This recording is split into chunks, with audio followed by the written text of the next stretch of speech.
Merci de cette confiance renouvelée au programme de Renouveau TV. Bienvenue dans votre émission Dimanche Invité. Ce dimanche, nous recevons Monsieur Mamadou Aboulaye Diko. Il est membre du secrétariat politique de l'Union pour la République et la démocratie, URD. Monsieur Diko, merci d'être avec nous ce soir. Merci beaucoup, mon cher ami Sidibé, et merci de votre invitation. Merci de cette confiance renouvelée. Bonsoir à vos auditeurs, bonsoir à vos téléspectateurs. Monsieur Diko, l'URD est ou était en proie en tout cas à une guerre fratricide autour de qui est le président du parti. Aujourd'hui, à la date d'aujourd'hui, qui dirige effectivement l'URD? Est-ce que c'est une question à poser encore selon vous? Bien sûr, elle est toujours à poser. Parce que les divergences de vues, les divergences de points de vue persistent, oui, malgré toute la légitimité démocratique qui s'était clairement exprimée, malgré aussi cette confirmation par la Cour d'appel, par le tribunal de première instance. Oui. Oui, on peut continuer toujours à se poser cette question, mais l'évidence est qu'aujourd'hui, c'est le président Gouagnon Coulibaly qui a eu l'autorisation et des militants et de la justice pour gérer et administrer le parti, ce qu'il fait depuis, je crois, depuis le 10 novembre, oui, où il s'est installé au siège national. Il y tient les réunions statutaires du parti, les réunions du SE, les réunions du bureau exécutif national. Donc aujourd'hui, on peut, sans risque de se tromper, affirmer, oui, que c'est M. Gouagnon Coulibaly qui préside l'URD. Mais bien entendu, il y a un pourvoi formulé contre les décisions de justice dont je parlais par nos camarades, oui, qui n'ont pas encore pris la décision de reconnaître, de se rendre à l'évidence pour rejoindre Gouagnon, pour qu'ensemble nous continuions le combat qui est le nôtre. Donc ce défi de réconcilier tous les fils de toute la famille URD attend encore M. Coulibaly? Vous savez, moi j'avais espéré en venant ici, oui, ne pas trop parler de ce sujet. Parler du pays, des enjeux du pays. Vous le savez mieux que quiconque que notre pays est englué dans une crise sans nom. Je crois que les politiques, il est attendu de nous que nous donnions des solutions à ces problèmes-là. Mais les circonstances font que souvent, nous sommes obligés de parler de nous-mêmes. Je ne pense pas que ça intéresse le peuple. Je ne pense pas que ça soit en cohérence et en rapport avec les préoccupations de nos populations. Alors que, comme l'a dit Amadou Toumani Touré, paix à son âme, le président Amadou Toumani Touré, faire de la politique, c'est de régler les problèmes. Aujourd'hui, l'URD veut se tourner vers ça, veut résolument aller vers des propositions de solutions, de sortie de crise de notre pays. Et je pense, j'espère qu'au cours du débat, nous allons parler de ça, parce que c'est ce qui me paraît plus important. Justement, parlant du pays, où est-ce que l'URD se situe par rapport au cours de la transition aujourd'hui? Mais mon cher ami, l'URD n'est pas un soutien seulement à cette transition. L'URD est un concepteur de cette transition. L'URD, rappelez-vous, c'est nous qui sommes le seul, si je ne m'abuse, le seul parti politique à rester constant 7 ans dans le combat, oui, contre la mauvaise gouvernance, contre la non-gouvernance qui caractérisait le régime de feu Ibrahim Boubacar Keïta. Je suis heureux que ce combat s'est amplifié avec l'arrivée de ceux qui même étaient avec IBK, qui ont fini par nous rejoindre pour amplifier ensemble le combat dont la pertinence et la justesse ne souffraient d'aucune contestation possible. Et l'épilogue a été le 18 août, où nos camarades, nos amis militaires du CNSP sont venus achever une lutte entamée par le peuple regroupé au cours de ce qu'il est convenu d'appeler le M5 RFP, dont l'URD est aujourd'hui encore la première et principale force politique. Donc notre soutien, la chose ne s'apprécie pas en termes de soutien. Nous sommes partie prenante de cette transition. Nous travaillons chaque minute, chaque seconde pour que cette transition marche pour le bonheur. Oui, mais est-ce que ce soutien à la transition n'a pas aussi été entaché par ces mandats d'arrêt internationaux qui sont lancés contre certains ténors de l'URD justement? Vous savez, le président même de l'URD, l'honorable Gouagnon Coulibaly et d'autres camarades, pas des moindres de la haute direction du parti, font l'objet d'inculpations. Ont même fait l'objet d'un contrôle judiciaire. Fort heureusement que les mesures de ce contrôle judiciaire ont été levées. Oui. Les camarades dont vous parlez, je crois que vous parlez précisément du docteur Boubou Cissé, qui est un de nos cadres, du ministre Mamadou Igor. Vous savez, j'ai eu l'occasion de m'expliquer plusieurs fois sur ce sujet. J'espère pouvoir le faire pour la dernière fois. Qu'est-ce qui s'est passé en réalité? Docteur Boubou Cissé, citoyen malien, jouissant de tous ses droits. Bien sûr, je le dis en pensant bien sûr au principe sacro-saint de la présomption d'innocence. Ce n'est pas parce qu'il est inculpé qu'il est coupable. Donc cette inculpation, ce mandat d'arrêt ne lui ôte aucun de ses droits. Il a fait le choix de faire la politique. Boubou Cissé, je rappelle, citoyen malien de surcroît, ancien Premier ministre, ancien ministre des Finances, ancien ministre des Mines et de l'Industrie, a fait le choix de venir à l'URD. Mamadou Igor Diarra, ancien ministre des Finances, ancien ministre de l'Énergie, des Mines, de l'Eau, ancien PDG de banque, aussi bien au niveau national qu'international, a fait le choix de venir à l'URD. C'est des citoyens libres de ce choix-là. De ce point de vue, je ne vois aucun problème. Et bien au contraire, ce choix nous honore, nous ravit, nous, de l'URD. Ils viennent grossir nos rangs comme d'autres citoyens et ils sont cités parce qu'ils sont mieux connus, ils sont emblématiques de la vie publique de notre pays. C'est pourquoi ils sont cités. Sinon, tous les jours, l'URD en enregistre. Moi-même, je suis venu à l'URD il n'y a pas longtemps. Mon arrivée n'a pas fait le bruit que ça a suscité, que leur adhésion a suscité. Mais tous les jours, c'est le quotidien de l'URD. Ces deux personnalités, l'URD est fier de les avoir dans ses rangs. L'URD les soutient dans l'épreuve judiciaire qui les concerne. Mais évidemment, l'URD, en tant que parti républicain, parti démocratique, n'entend pas engager aucune action visant à entraver la manifestation de la vérité. Oui. C'est des citoyens maliens, c'est des justiciables. Ils ont le droit d'adhérer au parti de leur choix. Ils ont affaire aujourd'hui avec la justice. Ils vont sans nul doute se donner les moyens de se défendre pour laver leur honneur, se blanchir. De ce point de vue, nous souhaitons simplement que leurs droits, notamment le principe sacro-saint de la présomption d'innocence, leurs droits relatifs au respect absolu des droits de la défense soient préservés en toutes circonstances. C'est ce que nous souhaitons. Nous leur souhaitons bonne chance. Nous souhaitons que ce qui leur est reproché ne s'avère pas.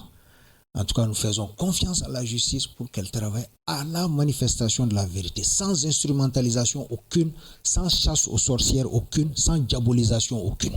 C'est ce que nous souhaitons. Vous pensez qu'il y a cette velléité d'instrumentaliser ce dossier déjà? Je ne saurais le dire.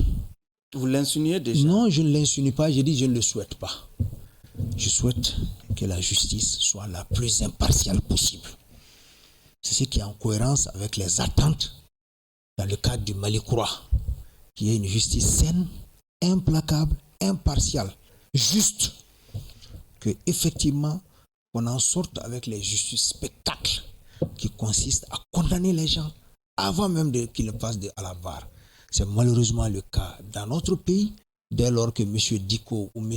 Sidibé, je ne te le souhaite pas, est convoqué dans une unité d'enquête ou devant un procureur ou juge d'instruction. On crie haro, on crie au scandale. Moi, je considère la justice comme quelque chose de tout à fait ordinaire. Dans les actes civils de tous les jours, tu peux être amené à poser des actes qui enfreignent à la loi, consciemment ou inconsciemment. Les juges, la justice est là pour mission dans notre pays de veiller à ce que la loi soit respectée. Si un citoyen il arrive qu'un citoyen enfreigne à la loi, il est normal qu'il aille s'expliquer devant le juge. D'accord. Mais tous les jours, sur le quotidien, les gens partent s'expliquer, après ils continuent, ils vaquent à leurs affaires. Vous êtes en train de nous dire que malgré ces mandats d'arrêt, déjà, le soutien de l'URD à la transition reste entier et sans faille? Le soutien est... Je vous ai dit que ça ne s'apprécie pas en termes de soutien. Nous ne sommes pas dans un soutien. Nous sommes les acteurs principaux en tant que première et principale force politique du M5 RFP. L'ensemble national sait le rôle qui a été celui du M5 RFP dans l'avènement de cette ère transitoire. Ce que nous comptons faire, c'est d'amplifier ce soutien, c'est de le rendre plus visible à travers des actions politiques concrètes. Aujourd'hui, nous avons 2 des nôtres au gouvernement de la République, au gouvernement de transition. Nous avons beaucoup des nôtres aussi qui sont au niveau du CNT. Donc, la transition, c'est nous-mêmes. Mais je comprends que la voix de l'URD est mieux attendue. Nous en sommes conscients. Parce qu'une force politique comme l'URD, qui a joué le rôle qu'elle a joué dans l'avènement de cette ère transitoire, nous comprenons que quelque chose de plus particulier pèse sur nous. Nous en avons conscience et l'autre jour, notre président, l'honorable Gouagnon Coulibaly, l'a dit en des termes les plus clairs. Ce soutien, il est massif, il est sincère, il est lucide, il est responsable. Nous n'entendons pas faire ce que certains font, soutenir la nuit, combattre le jour ou vice-versa. Nous sommes cohérents avec nous-mêmes. Et je vous ai dit, historiquement, nous sommes le seul parti politique qui ait dit depuis 2013 que la gouvernance qu'on voit venir là va amener le pays à l'abîme. Oui. Et en 2020, le peuple malien, nous avons eu l'écho sonore de ce cri de cœur de notre parti et dans un élan sans précédent, dans un regroupement sans précédent, le peuple malien s'est retrouvé au niveau du M5 RFP, dont je rappelle encore une fois que nous sommes la première et principale force politique. Donc notre soutien à la transition, il est clair, il est sans équivoque, malgré les mandats dont vous parlez. Et les 2 personnalités dont vous parlez qui font l'objet du mandat, eux-mêmes soutiennent la transition. Parce que le soutien à la transition, ce n'est pas le soutien à un homme, ou à un clan, ou à un camp. C'est le soutien à la réussite du Mali. La réussite de la transition, c'est la réussite du Mali. Oui. Qu'à Dieu ne plaise, si cette transition échoue, c'est le Mali entier qui sera dans l'abîme, qu'à Dieu ne plaise. Oui, est-ce que cette réussite de la transition aussi passe par l'adoption d'une nouvelle constitution dont l'opportunité et même la pertinence sont mises en question par une certaine opinion aujourd'hui? Peut-être l'opportunité, sinon je pense que la pertinence est indiscutable. Pourquoi? Vous vous rappelez que tous les régimes successifs de la Troisième République ont éprouvé le besoin d'une révision constitutionnelle. Oui. D'une révision constitutionnelle. Le président Alpha Omar Konaré l'a essayé, le président Amadou Toumani Touré l'a essayé, le président Ibrahim Boubacar Keïta l'a essayé. Oui. Donc la pertinence ne se discute pas. Maintenant, il se trouve que les gens mettent en avant des arguments, notamment l'article 118 de l'actuelle constitution même, qui dit, en substance, que l'initiative de révision appartient soit au président de la République ou à un 10e des députés. Dans un autre alinéa du même article, il est dit qu'il ne peut pas être engagé ni poursuivi aucune initiative de révision s'il est porté atteinte à l'intégrité du territoire. C'est un débat juridique, c'est un débat politique. Je le comprends en tant que juriste, je le comprends en tant qu'homme politique. Mais je pense que la situation de notre pays requiert qu'on fasse preuve de plus de génie, plus d'imagination pour apporter des solutions à nos problèmes dans un contexte particulier qui est celui de notre pays.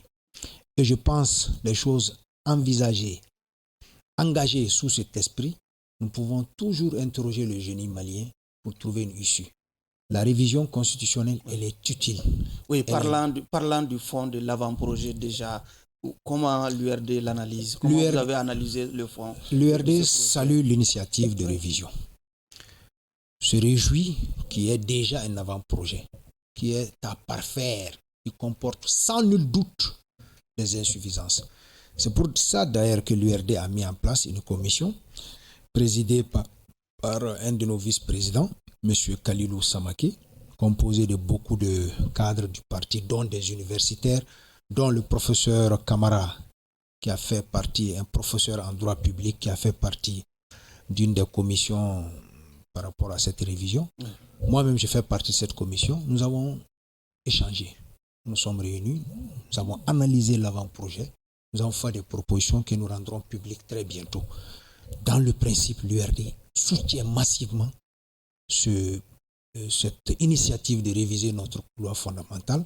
Mais l'URD a bien évidemment des propositions d'amélioration, de suggestions, etc., etc. Comme je l'ai dit, le moment venu, nous allons les rendre publics et ce jour, vous verrez ce que... Oui, mais est-ce que vous pouvez nous aider déjà à comprendre certaines réserves de l'URD par rapport à ce je préfère laisser la primeur à la commission. Nous avons travaillé, les conclusions sont déposées au niveau du président. Je préfère que ce soit une autre voix plus autorisée que la mienne qui vous dise exactement ce que l'URD pense de tel ou tel aspect. J'avoue que c'est un gros document que nous avons produit et nous entendons le rendre très public et vous, presse, vous en aurez bien entendu copie.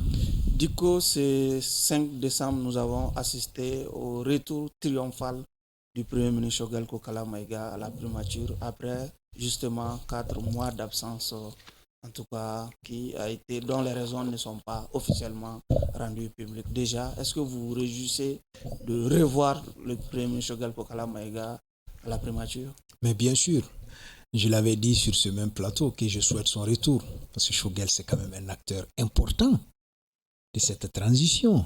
Il a quitté la scène momentanément pour des raisons de maladie, des raisons évidentes de maladie, il faut le dire.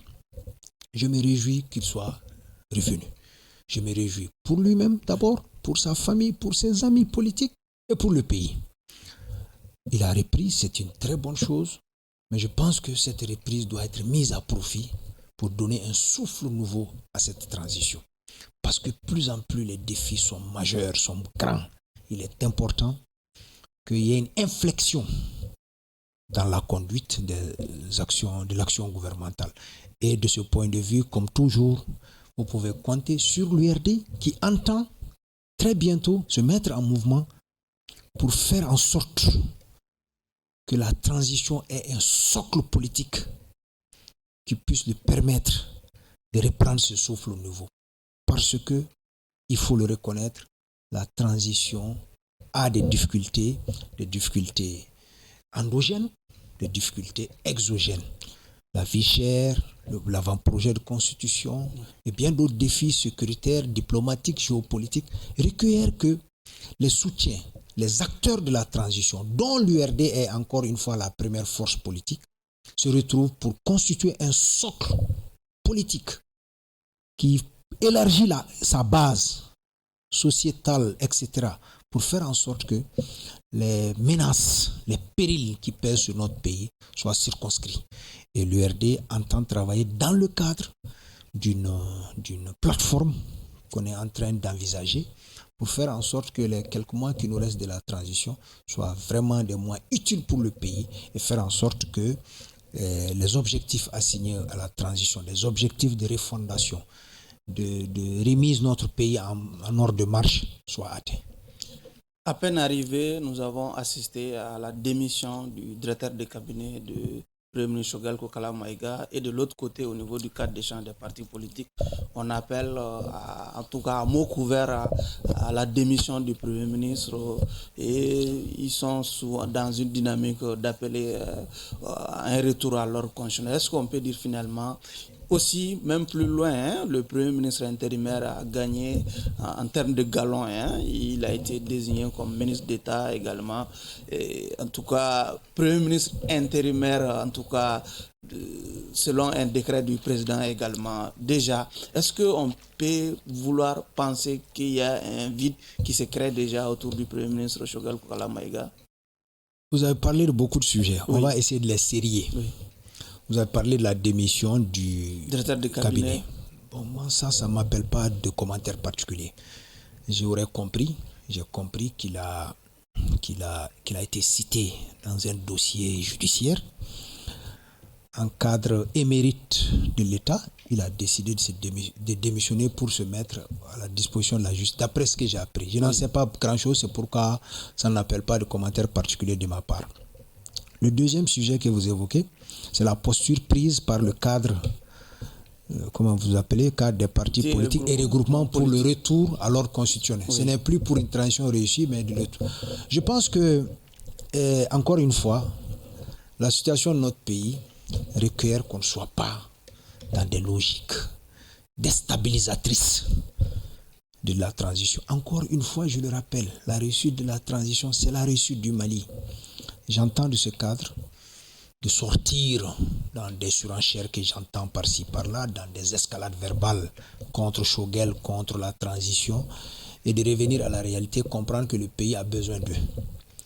Le pays est fragile et les moments de fragilité ne sont pas des moments propices à l'affrontement, à la contradiction. C'est normal dans un pays que les voix divergent, qu'il y ait des différences, qu'il y ait des divergences sur des approches, sur des situations données. Mais j'appelle au sens élevé du patriotisme des uns et des autres. Au-delà de Assimi, Assimi est un passager. Nous sommes tous des passagers. C'est le Mali éternel là qui restera. Le Mali qu'on va léguer à nos enfants. Il est important qu'on se donne la main. En tout cas, mon parti, l'autre jour à la conférence de presse, nous avons appelé et invité beaucoup de présidents de partis, dont le président du parti PSI Elenkoura, qui fait partie, qui est une figure emblématique de ce cadre-là. Nous entendons dialoguer avec tout le monde pour que la tension baisse. Le moment de la transition, c'est un moment de consensus, de regroupement, de se mettre ensemble pour que le Mali sorte encore une fois. Nos querelles politiques, nos querelles politiciennes peuvent reprendre leurs droits après, quand on sera dans la normalité constitutionnelle. Oui, je suis d'accord avec eux qu'il faut travailler au retour à l'ordre constitutionnel. Je crois que de ce point de vue, il y a des délais qui sont donnés. Travaillons à tenir ces délais. Parce que notre pays aussi a besoin de sortir de cette situation. Et je crois que le gouvernement, à travers ce que j'ai entendu de la part du médiateur de la CEDEAO, le gouvernement est en train de faire de très bonnes choses. Dans ce cas, le troisième sujet que vous évoquez, relatif à Ablaye Maïga, qui a, je l'ai dit, je crois, sur ce même plateau, que moi je voue une confiance absolue à ce monsieur-là. Un colonel de gendarmerie jeune, comme moi, qui, avec un sang-froid digne d'un officier supérieur, tient la baraque. Je crois que les 4 mois, il a tenu. Ce qu'il a tenu, qui m'a le plus retenu l'attention, c'est sa grande capacité d'écoute. Vous vous souvenez qu'il a renoué avec la classe politique, y compris le cadre dont vous parlez.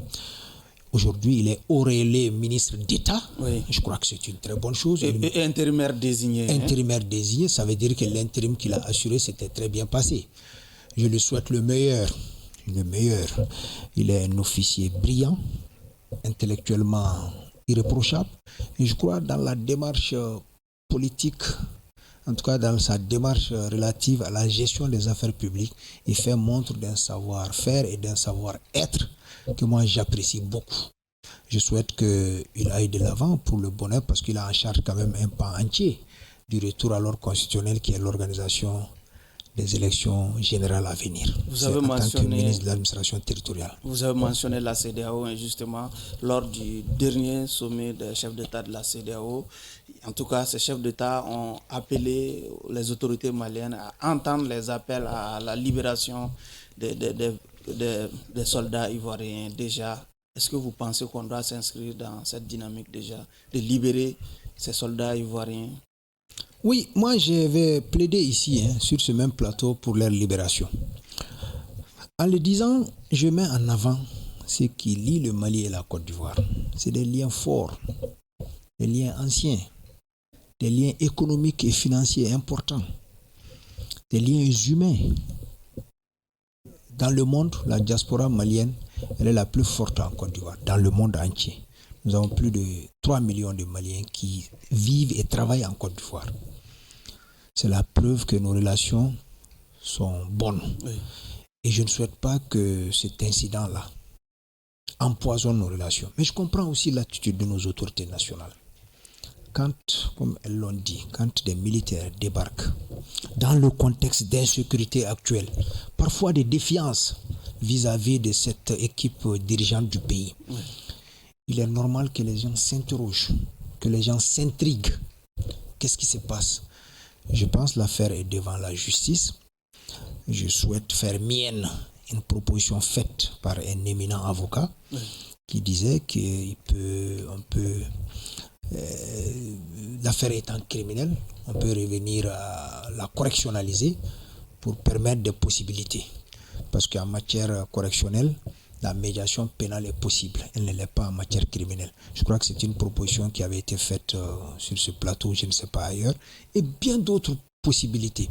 Je souhaite qu'on sorte de ce problème-là parce que ce n'est pas fondamental pour le pays. Aujourd'hui, que ces gens soient en détention, qu'on les libère, ça ne change pas grand-chose dans le quotidien des Maliens. Et aujourd'hui, c'est le quotidien des Maliens qui préoccupe les Maliens. Et il est important que nos autorités, le président de la transition, entendent ce cri de cœur pour qu'ils trouvent la voie la meilleure, encore une fois, qu'ils ne puissent pas... une voie qui puisse préserver l'image aussi de notre pays, parce que c'est de cela aussi qu'il s'agit. Il est important que dans la gestion de ce dossier, que le Mali ne perde pas la face, que le leadership malien ne perde pas la face. Et je compte sur le président Assimi et de tous ceux qui sont autour de lui pour trouver la solution la meilleure. Oui, avant cette solution déjà, même s'il ne ressort pas dans le communiqué final de cette conférence des chefs d'État de la CEDEAO, en tout cas pour ce qui concerne le président de la commission de la CEDEAO, il a laissé entendre que si le Mali ne libérait pas ses soldats avant le 1er janvier 2023, que des sanctions seraient prises contre le Mali déjà. Je crois que si cela se confirme, ça veut dire qu'il n'a pas très bien compris encore l'enjeu et puis la position du Mali par rapport à des déclarations. Nous ne recevons pas, nous ne déférons pas aux injonctions. Moi, je préfère maintenir compte tenu du communiqué final, où les mots sont policiers, ils sont diplomatiques, ils sont empreints de respect et de courtoisie. Ils demandent le communiqué, les chefs d'État demandent au Mali d'entendre les appels à la libération. Moi, je souhaite que le Mali entende ces appels à la libération. Mais les postures belliqueuses, en termes et surtout les injonctions, les ultimatums, ça ne passera pas. C'est clair, ça n'avait pas passé hier, ça ne passera pas aujourd'hui. Donc, si le président de la commission, j'ai entendu ça, moi je ne l'ai pas écouté. Oui, nous l'avons écouté. Vous pouvez sans doute, oui. Vous l'avez écouté. Je ne le conteste pas, mais il est nouveau, je crois, ce nouveau président de la commission. Je pense qu'il a encore besoin de reprendre la chose en main, auquel cas il se serait abstenu sans nul doute des déclarations en termes d'injonction envers le Mali. Surtout que l'affaire est bilatérale, elle est judiciaire, elle concerne le Mali et la Côte d'Ivoire. Et je crois que la meilleure des approches pour régler ce problème, c'est de privilégier cette approche bilatérale pour que le Mali et la Côte d'Ivoire, qui sont membres bien sûr de la CEDEAO, mais que le problème bilatéral entre les deux pays se règle sur le plan bilatéral. Ça encore dans autre chose. Du coup, nous sommes malheureusement au terme de cet entretien. Peut-être un message à la famille URD. Le message, je l'ai dit ici même, c'est un message à l'unité, au rassemblement, parce que ce parti, malgré nos divergences, continue de cristalliser l'espoir. Et je pense que si on se met ensemble, dans un esprit de tolérance, d'ouverture, de main tendue, nous pouvons réussir des grandes choses. Nous pouvons réussir ce que notre défunt président, paix à son âme, Soumaïla Cissé, n'a pas pu réaliser. Notre organisation est là. Le crédit, nous sommes quand même l'un des partis les plus crédibles de la place. Nous avons nos incompréhensions, c'est inhérent à la vie. Mais il est temps, il est grand temps qu'on dépasse ça pour se mettre en ordre de marche dans la perspective de ce soutien à la transition dont je parlais, mais aussi par rapport aux élections générales à venir. Nous avons beaucoup de camarades qui ont des ambitions, y compris présidentielles. Il y en a qui veulent être des députés, il y en a qui ont d'autres ambitions au niveau local. Il est bon que le parti se réunifie. Moi, je tends la main, je redis encore, je fais là, comme je l'ai dit, écho à un message tenu l'autre jour en conférence de presse par le président du parti. Et ce qui est réjouissant dans tout ça, qui n'est pas très souvent dit, y compris par vous les journalistes, c'est que le parti reste avec l'ensemble de ses cadres et militants. Vous n'avez enregistré aucune démission. Malgré nos affrontements, malgré nos pugilats, nous sommes ensemble.